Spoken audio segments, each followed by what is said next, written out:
Hey, what's going on, guys? OJ back here with another video. Today, we're here to talk about fighters who defined 2025. These are guys who have fought very frequently or made historic accomplishments throughout their career this year, and these fighters have really stood out from the rest of the pack. So I'm going to be covering 10 fighters who you can call as those who defined the year 2025. And without wasting any more time, let's jump right into the video. Okay, so starting off our list, we got Waldo Cortez Acosta. Man won 4 out of his last 5 fights in 2025. He beat the likes of Shamil Gaziev, Ante Dalia, Sergey Spivak, and Ryan Spann. And not gonna lie, I treated Waldo Cortez Acosta going into 2025 as a little bit of a meme. You know, the guy, it wasn't that long ago when he was going to life or death decisions with 44-year-old Andrei Arlovsky. But regardless of all that, he has made such major improvements in his game. And even though he lost to Sergey Pavlovich, which is ultimately why I can't put him up any higher, Waldo Cortez Acosta has really established himself as a top 5 heavyweight. He's knocking dudes out now, and it looks to be pretty consistent knockout power at this point. So Waldo Cortez Acosta, had some hiccups, especially when he fought Sergey Pavlovich, but Waldo Cortez Acosta, for the most part, has had a tremendous 2025 UFC career. Michael Morales. This guy was the most unassuming top contender at welterweight because he beat Gilbert Burns. And yeah, that's a good win, but Gilbert Burns was a little bit out the door with it at this stage of his career. But then he beat the number one guy at the time in Sean Brady. Like, I did not pick Michael Morales to beat Sean Brady.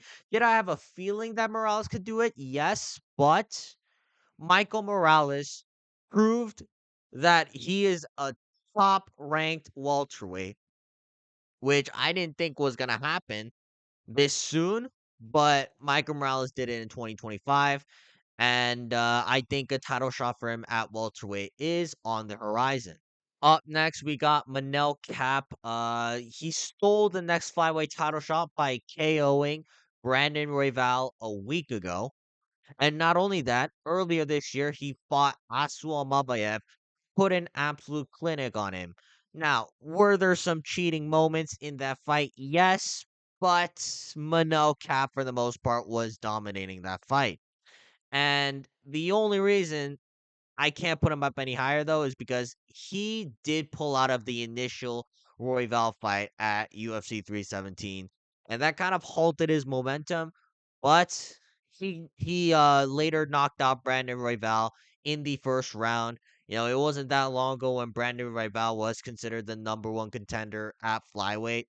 So Manel Cap, he's gonna get a title shot. I just wish that he was a little bit more active, didn't pull out as much. So hopefully Manel Cap can pick things up.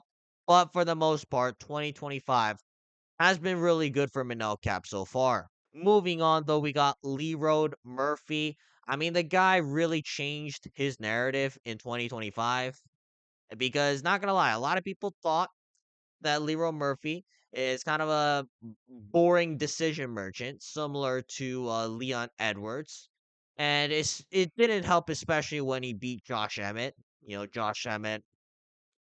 It was a, I would say Leroy Murphy won the fight, but I wouldn't say it was a fun fight by any means. But then he fought Aaron Pico, you know, the UFC's newest industry plant that they want to procure as like a top contender at featherweight. And Leroy Murphy shut that down by getting a spinning elbow KO to solidify himself as the number one contender. And because of that, now people are talking about Leroy Murphy as 1A to Movsar Avoyev at featherweight. And I think if Leroy Murphy continues his streak by beating Movsar Avoyev in 2026, he is going to get the next title shot at the featherweight division. Moving on, we got Ian Gary. I hate to admit it, but the guy's done really well for himself in the year of 2025. He went from being the puck in a chair to the number one contender at welterweight.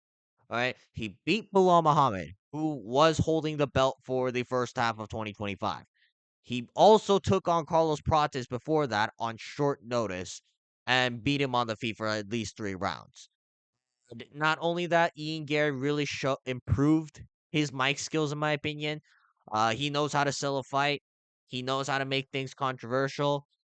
He sold me on the fight between himself and Islam Makhachev. So I hate to say that Ian Gary is a great fighter, but I want to see Ian Gary fight Islam Makhachev in next year because of the work that he did in 2025. Moving on, though, we got Yeri Prohaska. I mean, the guy, he didn't look too good at 2024.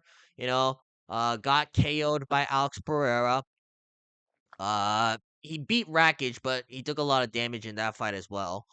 But in 2025, he KO'd Jamal Hill, and then he arguably had the best fight of the year with Khalil Roundtree, and then slumped him out cold after getting pieced up for 2 rounds.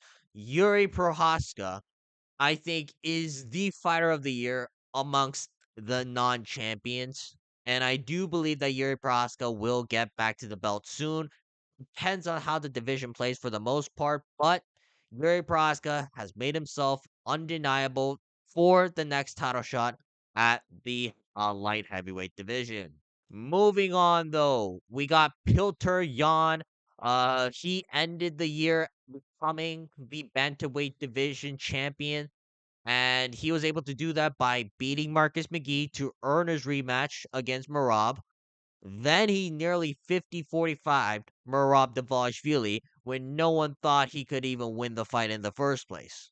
So Pilter Jan, he had a very good 2025. He ended the year off with a banger.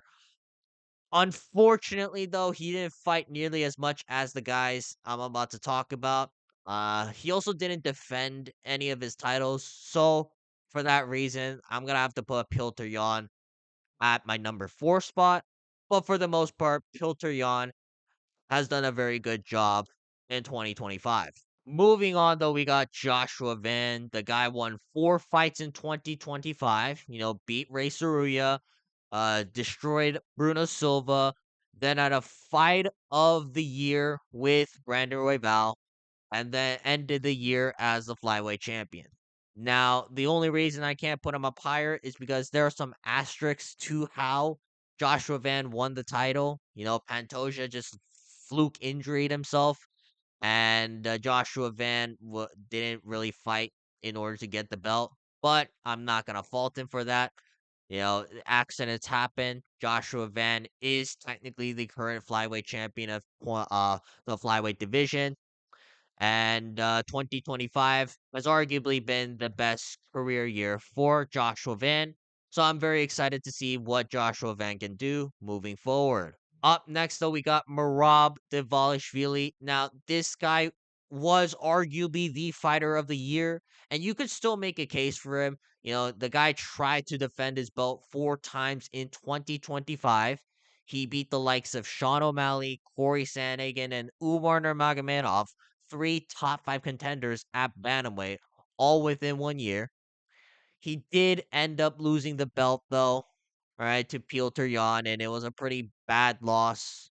But he still became the bantamweight GOAT in 2025 because of all the work that he's put in throughout the year. So Murad Davashvili, although he didn't end up becoming the champion of the bantamweight division in 2025, he is still arguably the fighter of the year because for the most part, Murab has been so active, and he's been looking like an unstoppable machine throughout the year of 2025. Last but not least, we got Islam Makhachev. Now, Islam Makhachev, he hasn't fought that much. He's only had 2 fights. He beat Renato Moicano to start off 2025, and then he moved up to welterweight to beat JDM to become the 2 division champ and arguable GOAT of the sport. If you look at accolades wise, you could argue that guys like Joshua Van and Marab technically did more within 2025. But the reason why I'm gonna say Islam Makhachev is my fighter of the year is because he became the face of the UFC in 2025. You know, everybody, including people who don't even watch the UFC, are now saying send 2, 3 years to Dagestan and forget. You know, Islam Makhachev, not only is he a dominant champion, not only did he make history in 2025 by moving up to welterweight and becoming a double champ, he's essentially become one of the best memers in the UFC, and everybody knows him. And I think if you ask anybody, like a complete casual, like who do you think is the most popular fighter in the UFC right now? It's either Alex Pereira or Islam Makhachev. I think they're 1A and 1B. So Islam Makhachev in 2025, I believe, defined the UFC.